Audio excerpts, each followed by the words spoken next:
All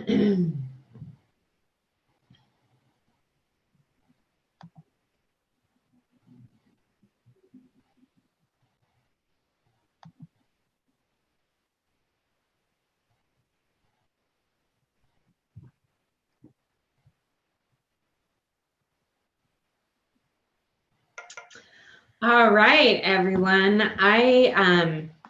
I'd like to welcome you to our Monday morning 5-part webinar series. Last week we had Bonnie Bonadeo on. She talked about communication. This week we're going to have Jared Jackson Dean on, and he's right here to my left, maybe to your right. Hey, Jared, how you doing? Great. How are you? So happy to be here. Happy Monday. Yeah. It's Motivation Monday, and we're going to motivate some people, and we're going to motivate them today with our topic today that Jared is going to be sharing on is high performance attitude. So, but before we get into the meat of what we're going to talk about, Jared's going to talk about today, I want to introduce Jared in case some of you don't know him. And then I also, before I introduce him, because, we got to go in this little order, we are live, so if you have any comments or questions throughout this webinar, please just go into the comments page and ask Jared any questions that you may have. I will be feeding him back the questions throughout. And then also make sure to give Jared lots of love and likes and laugh faces, because we all need that validation. Okay, so Jared owns Salon 11 here in LA, right down the street from me, just west of me, down there by LA Live, right? Yep, in the heart of the city. So tell us about Salon 11, Jared. So Salon 11, basically we've been open for about 11 years. And one of the biggest key points in opening up, especially in downtown, was location. And I was in Pasadena, which is roughly, about some miles away, and definitely saturated with a lot of salons. And downtown Los Angeles was one of the places that was up and coming.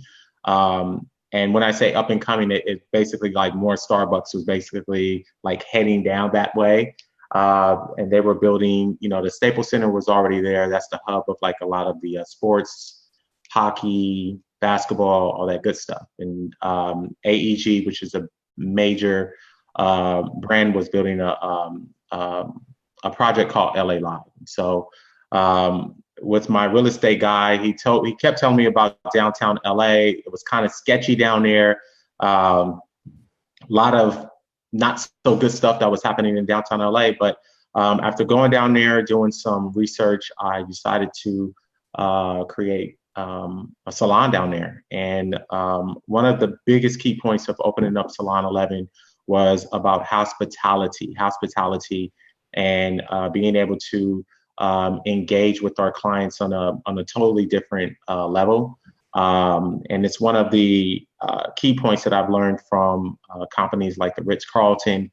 And, over the years, we've just, I feel like the relationships that have been adopted inside of our salon and our environment has been part of the growing community, So when I started out, we were maybe about one loft to two loft buildings that were in our area.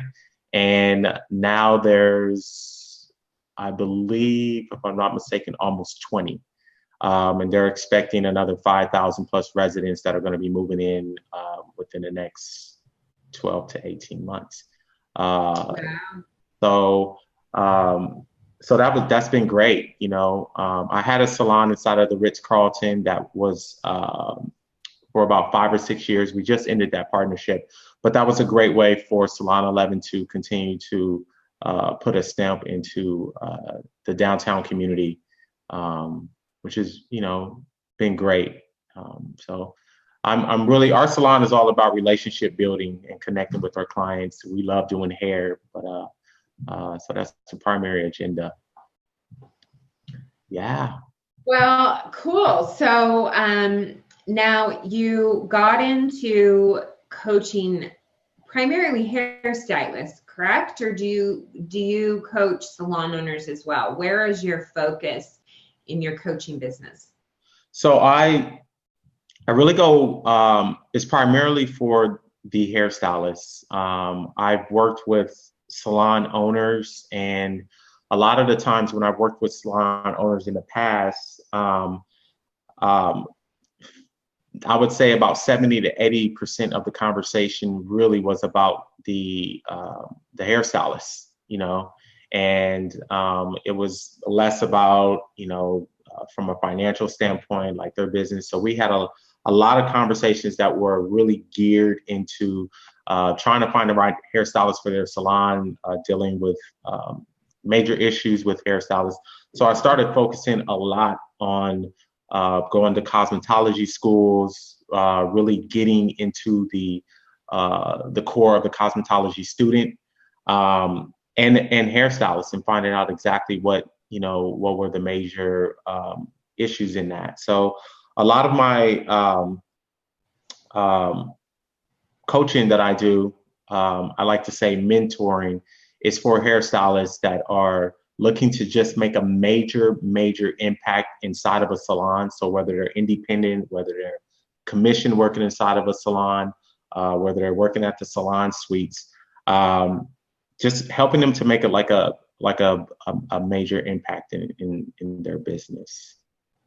So that's fantastic, because I think that there's quite a few of us who do coach salons. So, and I don't coach any hairstylists. And yes, I completely agree with you with the salon owner. It's very difficult to get them to redirect their focus on themselves and their own leadership, which is, what I do. But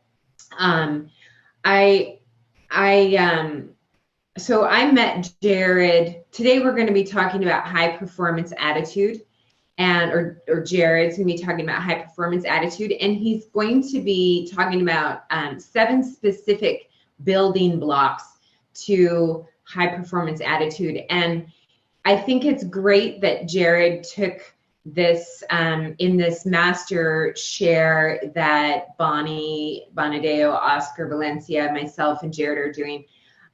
Jared took the high performance attitude section because that's kind of where his passion is. But it's interesting because I met Jared probably a little over a year ago, not too much before that. And I met him on one of Tina Black's masterminds, and he was facilitating or presenting in one of Tina's masterminds, and he really had a very positive mindset. I think I didn't even remember what you took that time. What was it? Do you remember the topic you took? It was what you were talking about. It was about empowerment. Yeah. Yeah.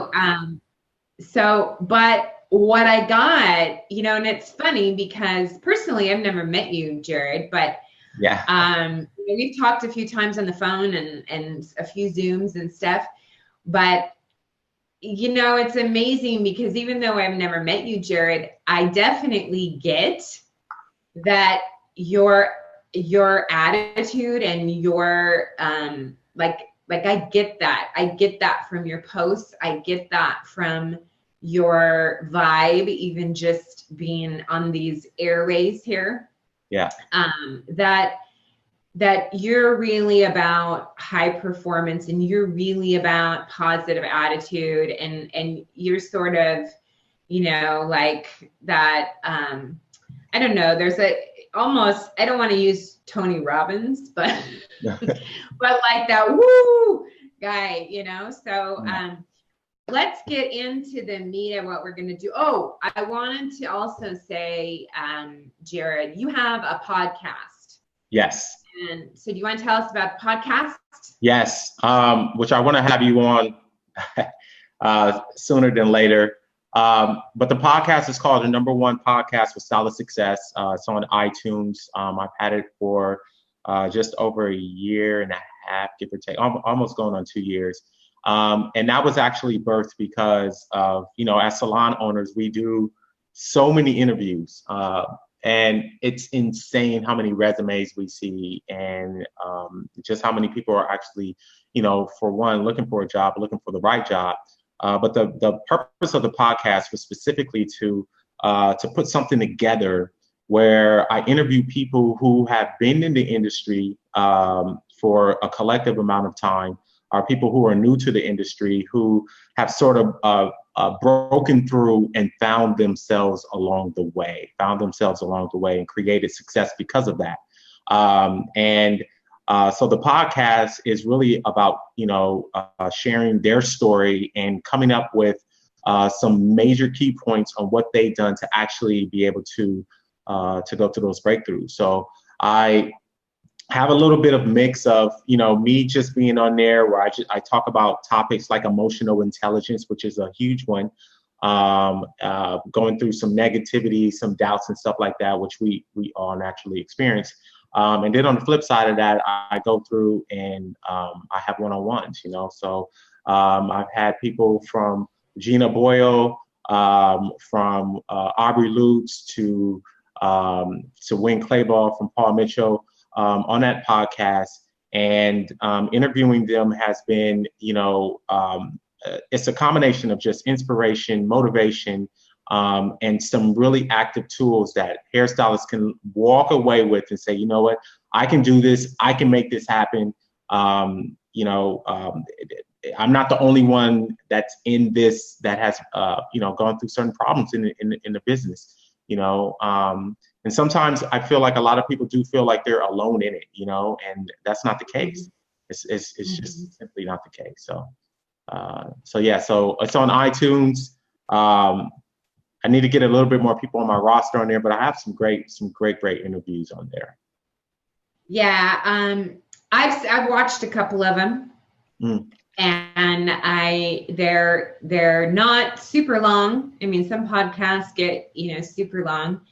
They're not super long, but they're to the point and inspirational and directive. And sometimes we just need that shot of adrenaline. Yeah.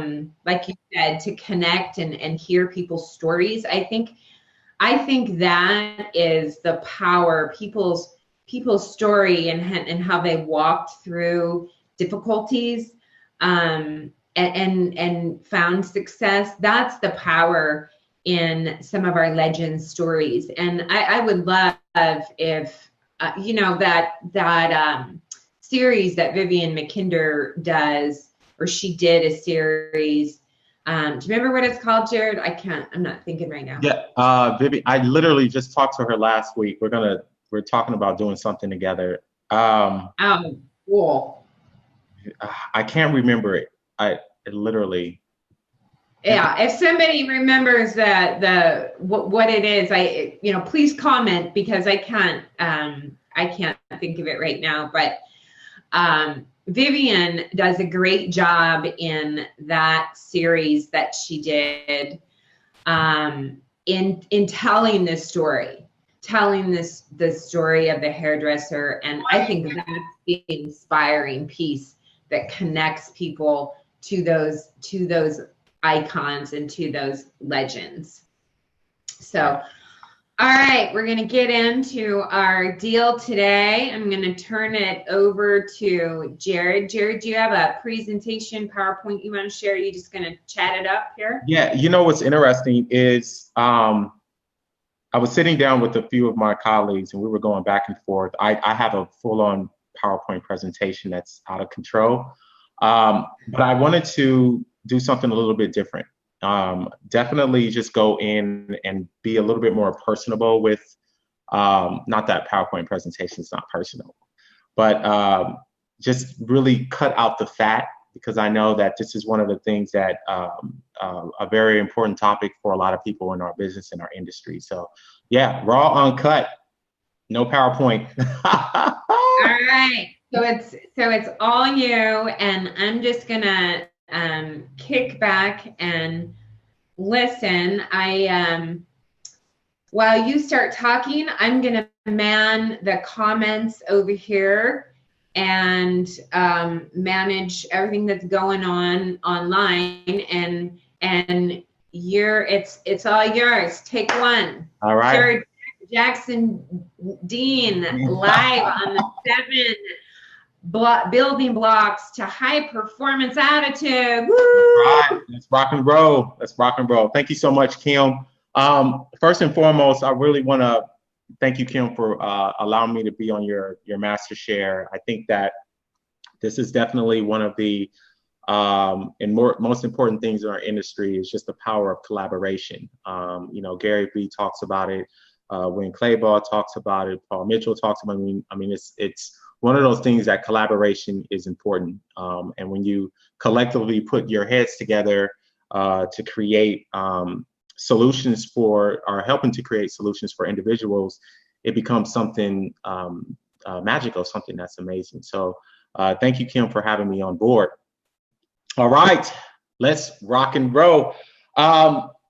So high performance attitude, one of the key elements that I really am going to be touching on, and we're really just going to be talking about, is if you can think about it from a perspective, first and foremost, before we get started, if you have a pen and pad handy, grab a pen and pad, because I'm going to be sharing some golden stuff, really great stuff to that you can utilize for yourself and also for your team if you're a salon owner. But some of the major things in our business, in our industry, is the challenges that that happens with people that are not only in cosmetology school, but some of the challenges that happen when individuals become working inside of a salon. So, we want to touch on things from, an individual that has a salon suite, or an individual that is working inside of a salon as a commission, or a person that's doing booth rental, even down to your front desk person, whoever's running your front desk. Attitude plays a major role in your business. And just like Kim said, I've been in the business for 20 plus years, and I've had my fair share of ups and downs in this business. I am not immune to the struggle. I'm not immune to having a walkout of stylists who worked inside of my salon. I'm not immune to myself working inside of a salon and opening up my first salon when I was 21, 22 years of age, only to close it down, 2 years later. And a lot of the times in business and in our industry, we have such a variety of information and things that we can collectively take together and learn along the way. And these are things that are part of our building blocks to success. And without building blocks, your story can't be created. Your characteristic cannot be created. The opportunity to be able to do more in life cannot be created. And most importantly, we're not able to share our stories, right? So it's crucial that in our business and in our industry, that we have to really focus on where our attitude is in the here and now.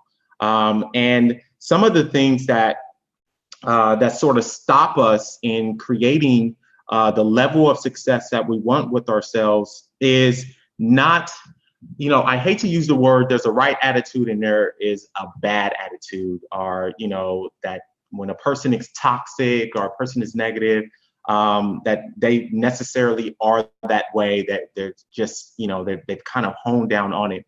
I like to think of it as we're all on a journey, and we all experience setbacks. We all go through certain times in our lives where, when we look back on it, it's like, why was I acting that way? Why was my demeanor that way? Why was I, in such a negative state of mind?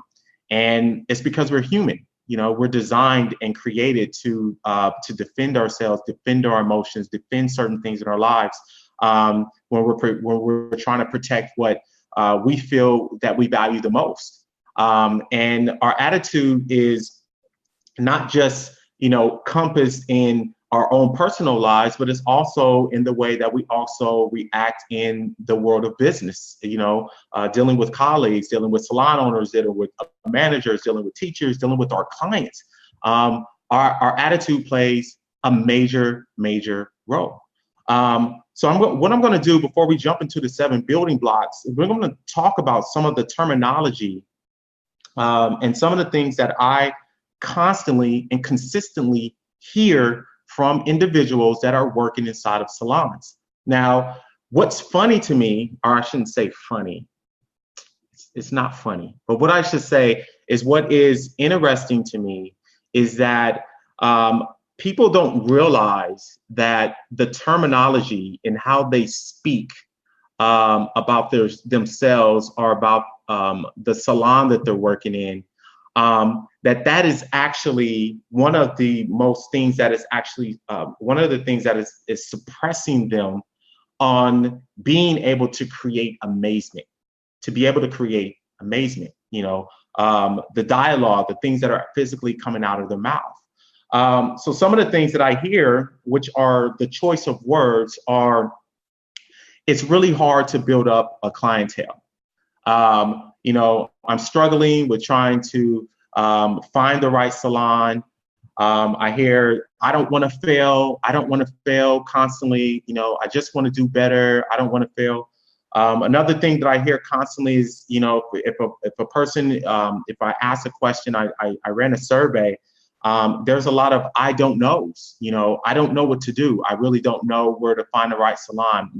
I've tried all different kind of salons that I really want to work out, but I don't know what to do. Another thing that I hear constantly, even when I go to beauty supply stores like Cosmoprof, I hear the people talking about that it's slow. Well, business is slow right now, so that's what it is. It's just kind of like that time of the year. Another thing I hear, it's been rough, or I hope that eventually things get better.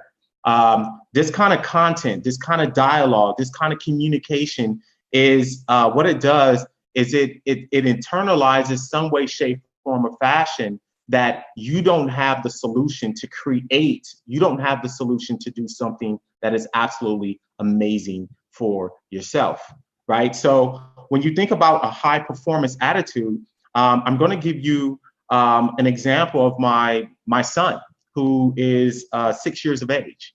And it's amazing because since he's been 2, he's been loving, like absolutely, he's an artist. He has a gift to draw, but he has a lot of challenges. And when I mean a lot of challenges, like literally trying to figure out if he's left-handed or right-handed, whether, if he should be drawing with a marker or should he be drawing with a pencil.